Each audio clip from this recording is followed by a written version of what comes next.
नमस्कार, आप देख रहे हैं द लोकमंच। आपके साथ मैं हूं निहारिका शाह। आज नागपंचमी का पर्व है।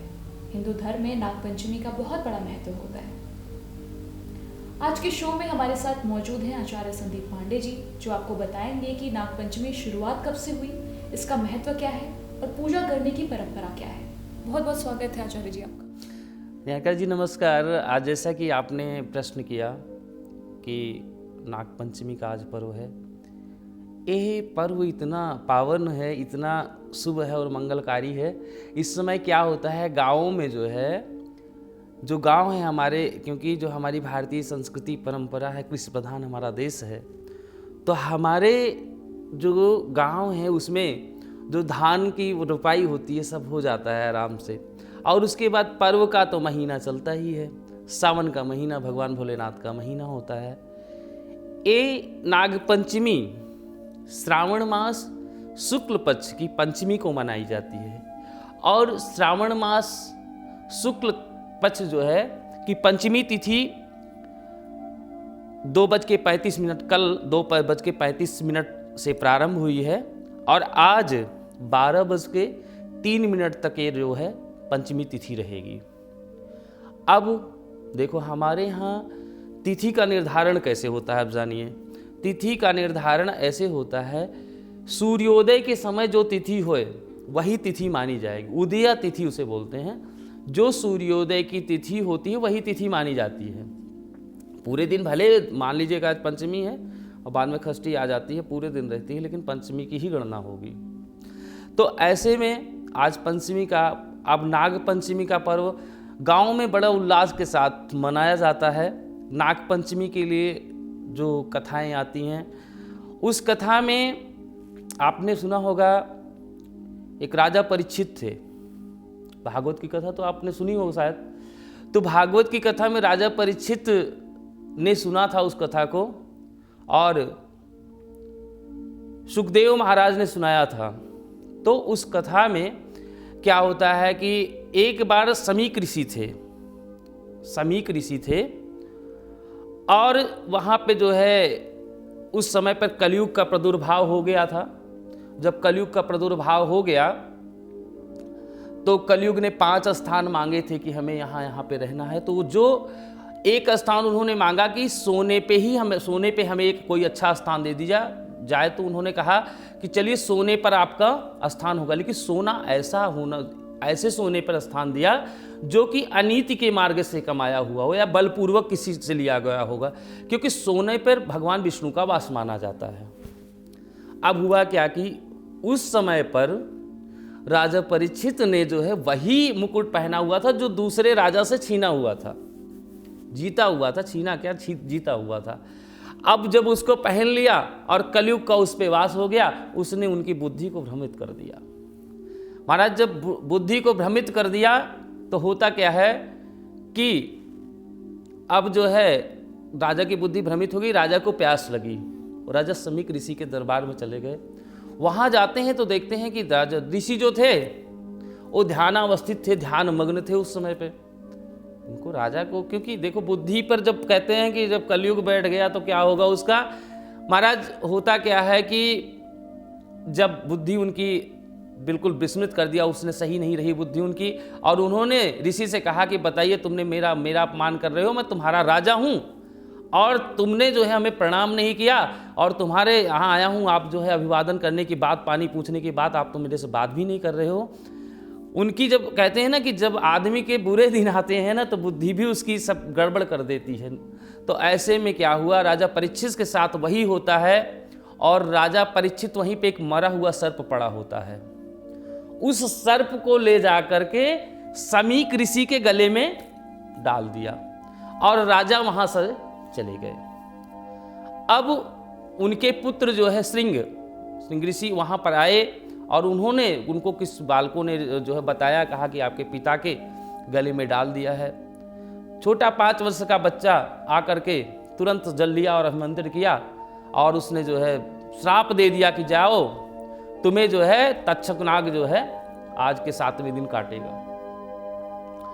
अब जब इनकी निद्रा खुली, भगवान जो बैठे हुए थे ऋषि महाराज, जब इनके ध्यान खत्म हुआ उसके बाद जब देखा तो कहा कि एक राजा आए थे, मैंने तो उनको श्राप दे दिया। उन्होंने कहा अरे तुमने तो बड़ा घोर पाप कर दिया, क्योंकि राजा जो है कैसा भी हो राजा है हमारा, हम उसी के राज्य में रहते हैं, हमारा भरण पोषण उसी के द्वारा होता है। उन्हें बहुत बड़ा पाप किया।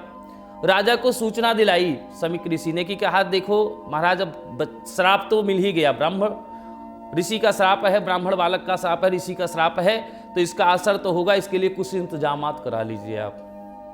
जब इस प्रकार की जो है उनको बताया गया तो वो आते हैं और जो है राजा कहते हैं कि देखो मैंने गलत तो किया। राजा को बड़ा पश्चाताप होता है, बाद में जब वो मुकुट उतार के रखते हैं ना तो बहुत पश्चाताप होता है।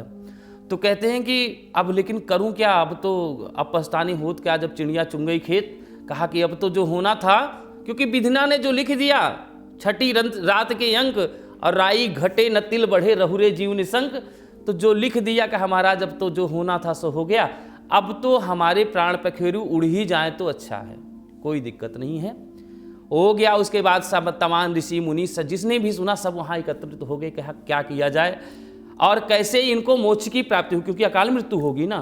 तो कहा इनको मोक्ष की प्राप्ति कैसे हो, तो क्या किया जाए। तो सब लोगों ने किया, तो ये हुआ कि कोई ऐसा वक्ता हो जो श्रीमद् भागवत की कथा इनको अगर सुनाई जाए तो इनका उद्धार हो जाएगा।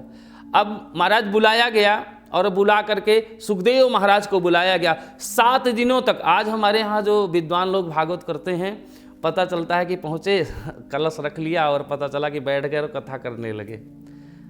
वृंदावन धाम से बहुत सारे कथावाचक आते हैं, कुछ करते नहीं हैं, ना वेदियों का पूजन होता है ना उसका पाठ होता है, और पता चलता है कि भागवत की कथा हो जाती है। जिस समय भागवत की कथा हुई थी उस समय पर बिना अन्न जल ग्रहण किए हुए दोनों श्रोता और वक्ता 7 दिन तक लगातार कथा चली थी। 18,000 श्लोकों का वाचन करके और उनको पूरा ज्ञान दिया। समय आया, कहते हैं समय को कोई रोक नहीं सकता, अंत में उनको जाना पड़ा, चले गए। उनके पुत्र होते हैं जन्मेजय। अब जब जन्मेजय बड़े हुए और उनको जब पता चला कि हमारे पिता तक्षक के काटने से जो है उनका जो है प्राणांत हुआ है, तो तक्षक ने कहा, तो जन्मेजय ने कहा कि मैं इनके समूल को ही नष्ट कर दूंगा, इनके समूल के जितने भी सर्पों के वंश हैं मैं इनके वंशजों का ही नाश कर दूंगा। उन्होंने एक यज्ञ का आयोजन किया। यज्ञ का आयोजन किया, उस यज्ञ में क्या था कि जब मंत्र की आहुति देते थे ना तो उसमें सर्प जो है अपने से ही आकर के उसमें सारे समाप्त होने लगे। जब समाप्त होने लगे, और उधर की बात सुनिए, होता क्या है कि एक जो है उस समय पर जैसे कि झाड़ने वाले नहीं होते, कहते विष उतारने वाले, सुना होगा आप लोगों ने। तो उस तरह से एक काश्यप नामक जो है एक ऐसा जानकार था जिसे ओझा कहते हैं गांवी भाषा में। तो वो आया और उसने कहा कि मैं राजा को सही कर दूंगा। तक्षक ने उसका भेष बदल करके परीक्षा ली कि देखो इसके विष क्या उतार देता है। उसने विष को उतार दिया। उसने कहा देखो आप उनके पास जा रहे हो, राजा आदमी हैं, उनके पास जाओगे, लेने देने के चक्कर में कहाँ मांग पाओगे उनसे। ऐसा है मैं तुमको इतना धन देता हूँ और तुम वापस चले जाओ। अब वापस चला जाता है। उसके बाद जो मैं आपको घटना बता रहा था, उसके जब होने लगा सारे लोग एकदम परेशान हो गए। जब परेशान हो गए तब जो है सारे जो हवन करें तो हवन कुंड में सारे गिरने लगे सर्प। अब सारे परेशान कि करूं तो करूं, क्या करूं। अब क्या है, अपराधी जो था तक्षक था जिसने डसा था, वो कहाँ भाग गया पता है, इंद्र के पास चला गया और उसके प्राण की रक्षा हो गई।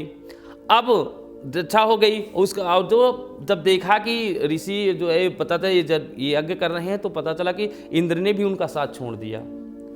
अब क्या होता है, इधर वासुकी नाग है, वासुकी नाग ने अपने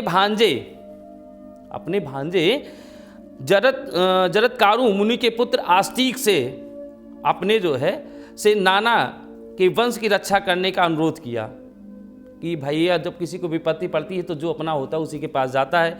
गए और जन्मेजय के यज्ञस्थल में जाकर के आस्तिक ऋषि बड़ी प्रशंसा किया उनका कि महाराज आप तो इनके पौत्र हो, अर्जुन के पौत्र हो। इस तरह से बहुत बड़ी उनकी जब प्रशंसा की तो उन्होंने कहा कि कोई बात नहीं। जब इस प्रकार प्रशंसा करने लगे राजा प्रसन्न हो गए, कहा कि एक वर मांगो मेरे से, जो चाहते हो मांग लो, मैं दूंगा। उन्होंने कहा कि इस यज्ञ को यहीं पर रोक दीजिए, इस यज्ञ को यहीं पर रोक दीजिए। उस यज्ञ को रोक दिया गया वहीं पर, और उसके बाद सर्पों की जो प्रजाति थी उनकी रक्षा हुई। उस जो सर्प जो बचे, उन्होंने उस दिन जो है, जो उस दिन नाग पंचमी का ही दिन था, तो उस दिन उस नागों ने कहा कि अगर कोई जो है इस दिन हमारी प्रजाति की या हम लोगों की कोई पूजा करेगा, मतलब आशीर्वाद दिया कि अगर कोई पूजा करेगा तो उसके सारे मनोरथ, मतलब उसके वंश में कोई सर्प दंश से किसी की मृत्यु नहीं होगी। तब से, और एक चीज़ है ना, हमारा जो ये सनातन धर्म के लोग हैं ना, ये हर चीज़ों की पूजा करते हैं, फूल की, पत्ती की, हर चीज़ की, जिसकी तुलसी की पूजा हमारे होती, गौ की पूजा हमारे यहाँ आती, हर चीज़ की पूजा होती है हमारे यहाँ। सर्पों की पूजा होने लगी और जो है उनका विधि विधान से पूजा होने, परंपरा, लोक परंपराओं में क्या है कि अपने दरवाजे के सामने जो है, दरवाजे के सामने सर्प की आकृति गाय के गोबर से बनाई जाती है, वहाँ पे पूजा की जाती है।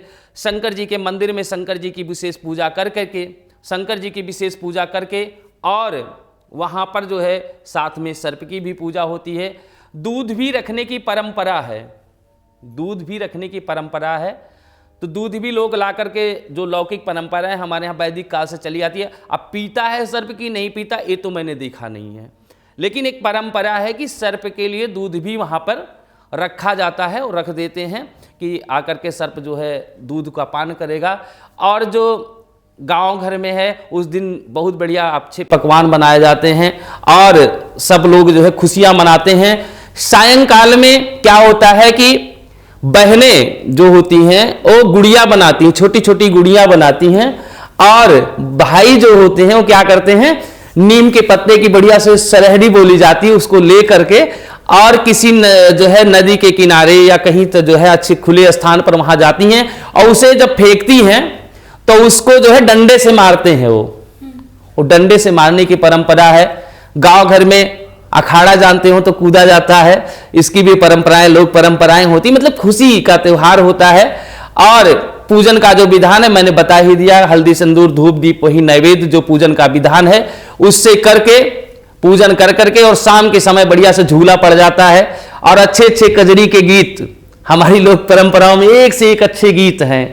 राधा और कृष्ण में इतने बढ़िया बढ़िया गीत हैं, बड़े सुमधुर गीतों के साथ सारी हमारे गांव की भाभियां, हमारे गांव के बच्चे बहनें जो है सभी लोग जो है खुशी के साथ हमारे त्योहार को मनाते हैं और भगवान नाग देवता की कृपा को प्राप्त करते हैं। बहुत बहुत धन्यवाद आचार्य जी। धन्यवाद जी। तो आप सबने भी जाना होगा कि नाग पंचमी की शुरुआत कब से हुई और इसकी पूजा विधि क्या है। आप सभी दर्शकों को नाग पंचमी की हार्दिक शुभकामनाएं। और अगर आपको हमारी वीडियो पसंद आ रही है तो लाइक करें, ज़्यादा से ज़्यादा शेयर करें, कमेंट भी करें, और सब्सक्राइब करना ना भूलें चैनल को, और बेल आइकन ज़रूर दबाएं ताकि सभी अपडेट आप तक जल्द से जल्द पहुंच सके। धन्यवाद।